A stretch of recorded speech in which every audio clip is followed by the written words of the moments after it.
Ular sayohatni xarajat deb o'ylaydi. Yo'q, xarajat. Nima kerak bor xarajat? Qilma.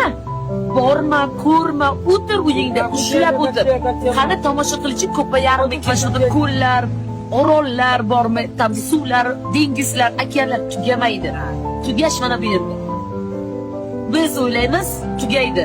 Pulim tugaydi, tam baxtim tugaydi, nimadirim tugaydi, boyligim tugaydi, itagdali yashaymiz, qo'rquvda ushlab yashaymiz. Qo'yib, Xudoy deb sayohat qil va mana shu sayohat davomida Allohning marhamati, Allohning barakasi, Allohning senga beradigan rizqi cheksiz ekaniga iymon keltir. Ishon shunga, tugamaydi. Hozir ketsa joyiga keladi. Shu suvday.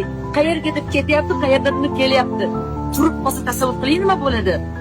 Isparenya bo'ladi. Balchiqga aylanadi. Shuning uchun yurishi kerak. Pul ham shunaqa. Bu koshelokdagi pulingiz ham shunaqa.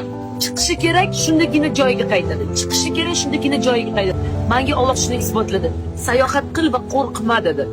Qo'rqmayapman, sayohat qilyapman. Yaxshi ko'rib yashayapman hayotni.